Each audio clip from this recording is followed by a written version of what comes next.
Now at 5, severe weather is increasing for the overnight hours tonight. I'm going to break this down for you. Plus, how Joplin's Ozark Center is preparing for tomorrow's Drug Take-Back Day. And the war in Ukraine is intensifying following deadly Russian airstrikes in the capital of Kyiv. I'm Skyler Henry at the White House as U.S. officials work to get more aid to Ukraine. The 4 states' most watched news starts now.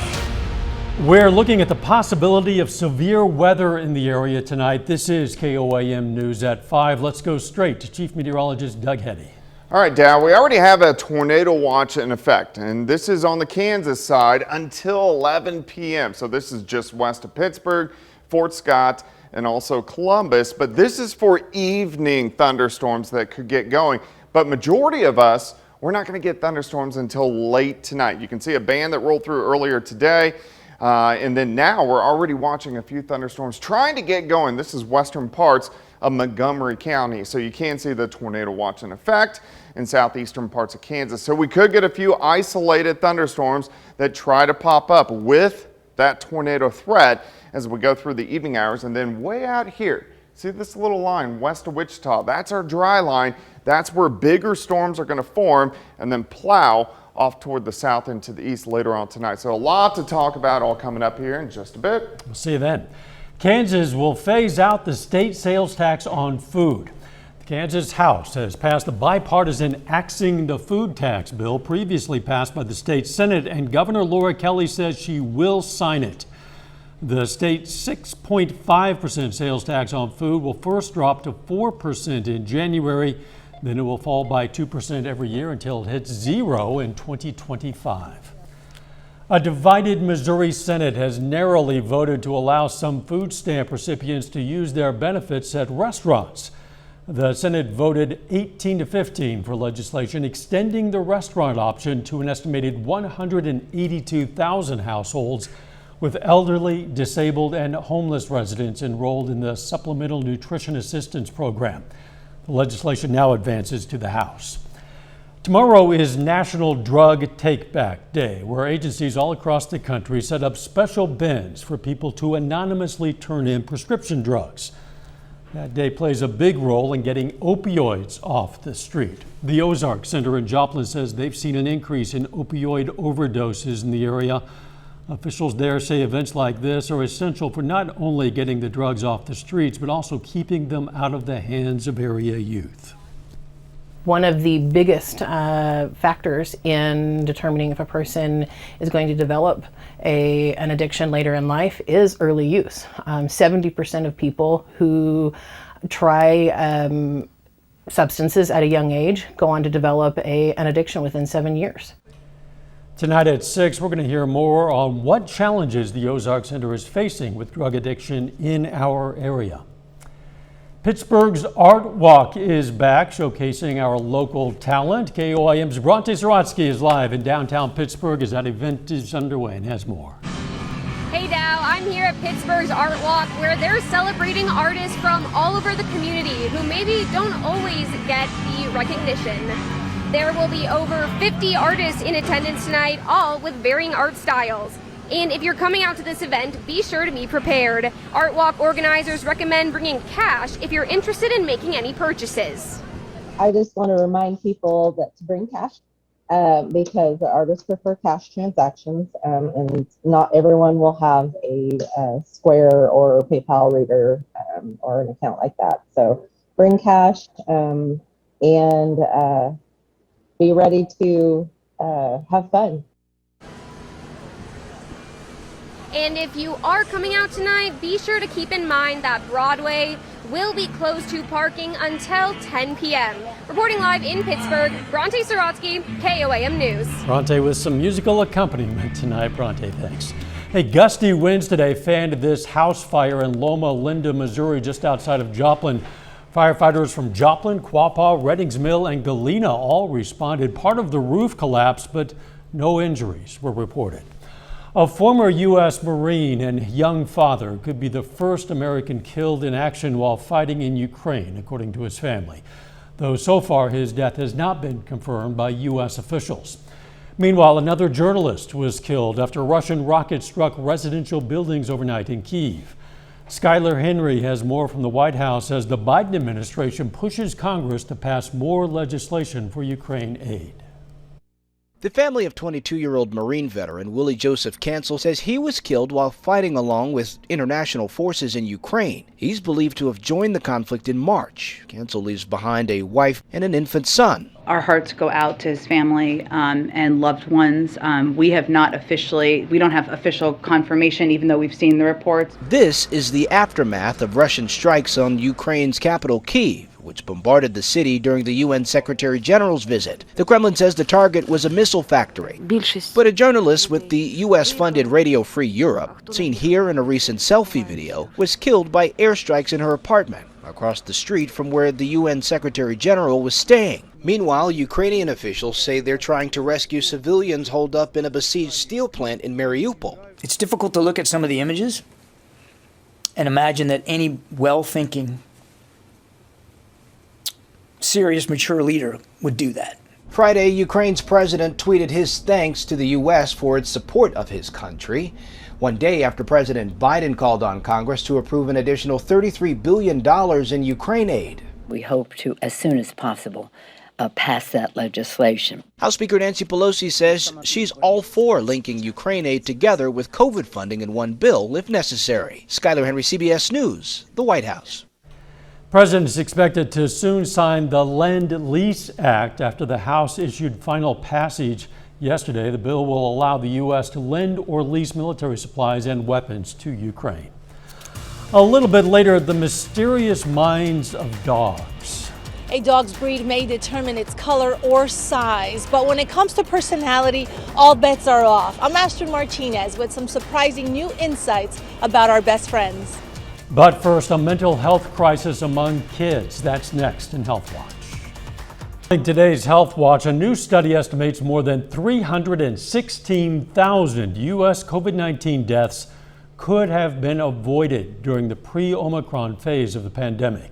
And 62% of those deaths were in the South. Researchers from Georgetown blame the disparity on differences in mask use, school attendance, and other behaviors. Mental Health Awareness Month kicks off this weekend. Between the pandemic and the challenges of school and life, there's a mental health crisis among children in the U.S. Doctors say it's something parents need to discuss with their kids. Michael George has more. Zeniere Bowery Thomas makes it a priority to talk with her children about their thoughts and feelings.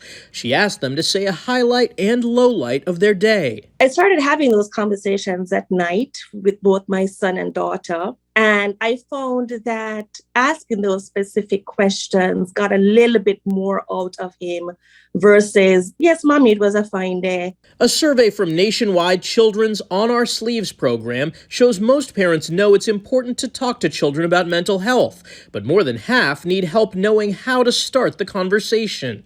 Pediatric psychologist Dr. Ariana Howitt directs On Our Sleeves. Its mission, break the stigma and provide resources for families.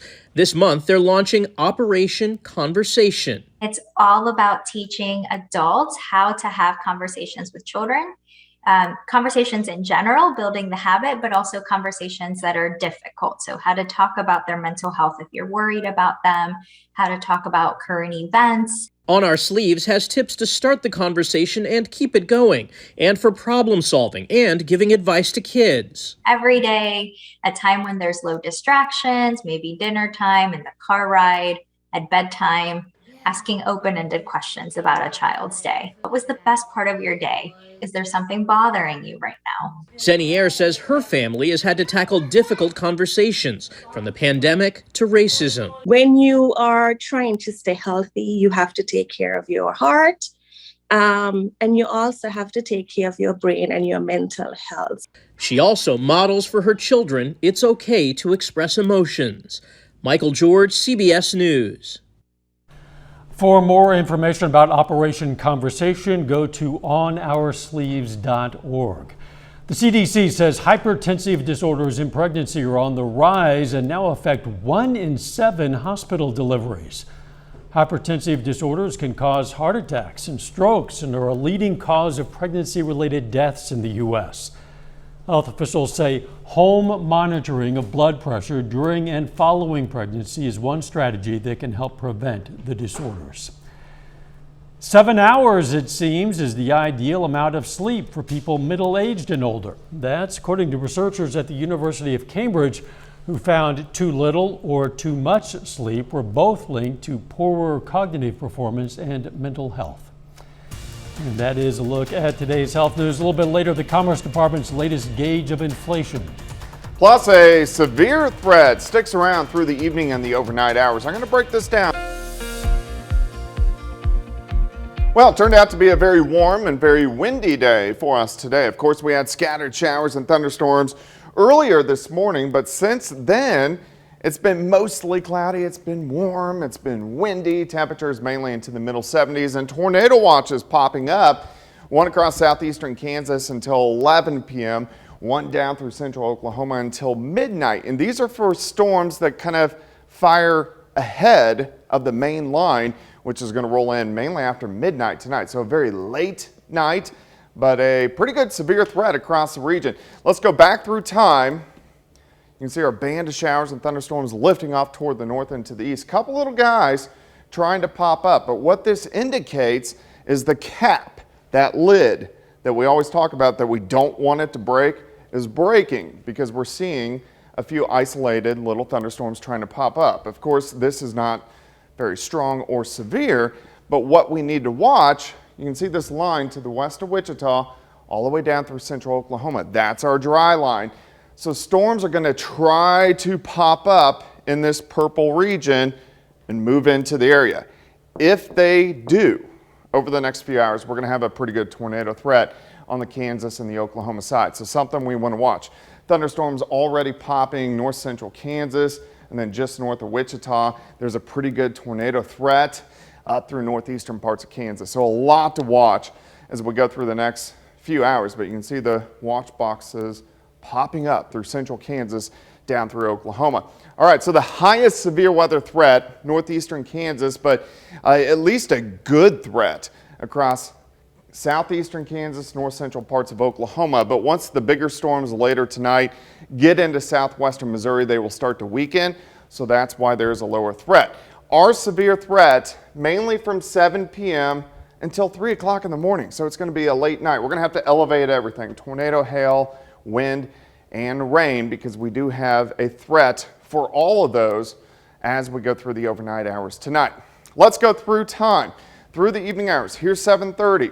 If we get a couple of these guys trying to pop up, we're going to have a tornado threat. So we need to watch those. There are just going to be 1 or 2 storms over the next 4, 5, 6 hours, and then we watch the big line roll in. This doesn't get here until 11, 12 o'clock, and then it starts plowing through the region.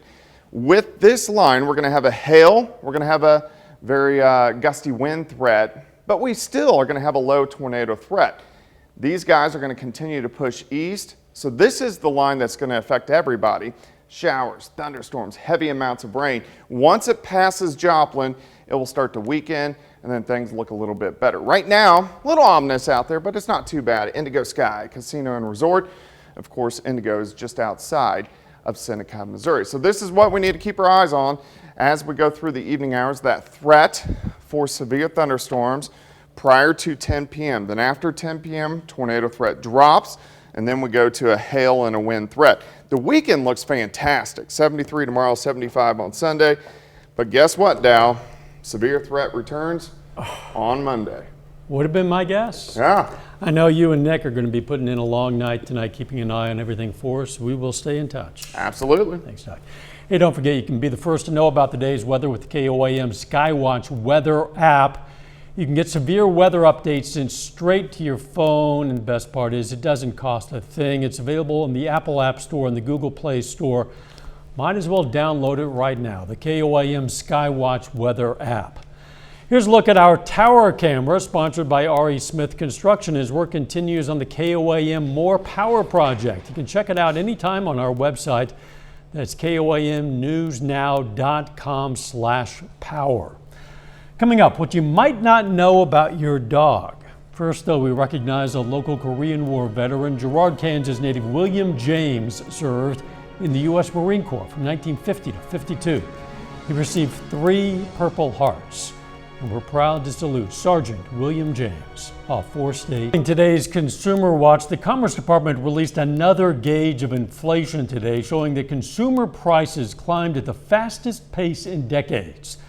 The core personal consumption expenditures index jumped 6.6% in the last year. The index is closely watched by the Federal Reserve and likely solidifies its plan to raise interest rates. Apple is now letting you repair your iPhone yourself. The company launched an online self-service repair store where customers can find manuals, Apple parts, and necessary tools to make iPhone fixes. Parts cost as little as 20 cents for screws to more than $300 for complex display replacements.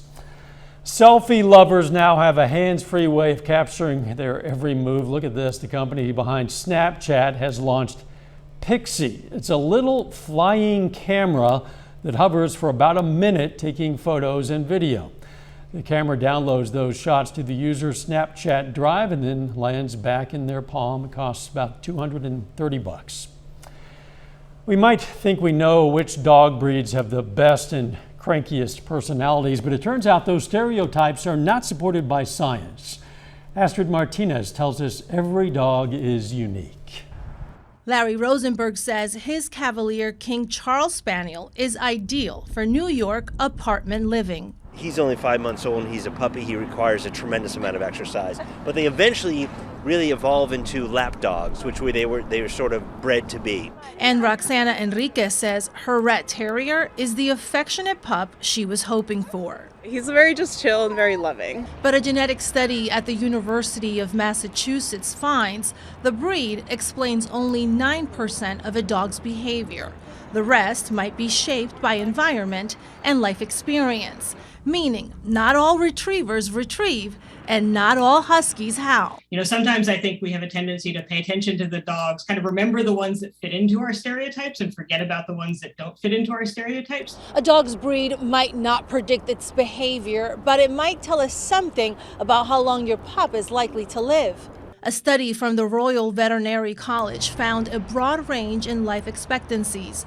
Jack Russell Terriers live the longest, averaging 12.7 years, and French Bulldogs are at the bottom of the list with a life expectancy of just 4.5 years. But at the dog park, age is just a number. It's all about attitude. I would describe her personality as friendly, but she's also kind of the queen bee, so she doesn't get pushed around really easily. With dogs, just like their human friends, each one is truly unique. Astrid Martinez, CBS News, New York. Researchers surveyed the owners of more than 18,000 dogs for that personality study. Final check of the forecast next.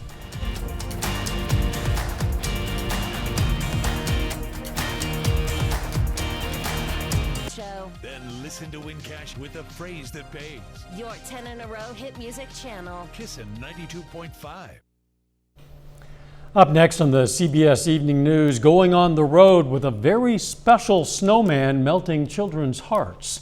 Then on KOAM News at 6, Chris Warner reports on the challenges the Ozark Center is facing with drug addiction in our area. Plus the latest on the abortion bill headed to the Oklahoma governor and the possible court challenges.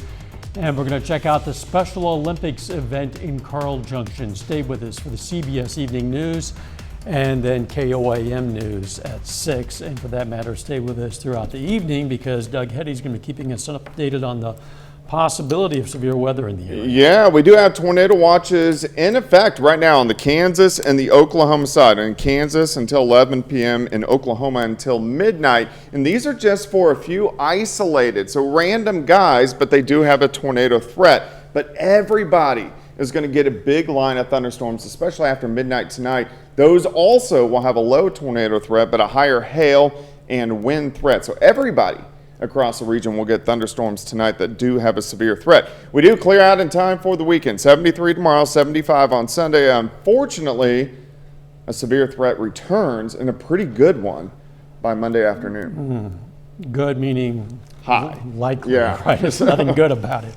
Thanks for joining us. CBS Evening News is next. And of course, we'll be right back here for KOAM News at 6. Let's make it a great evening.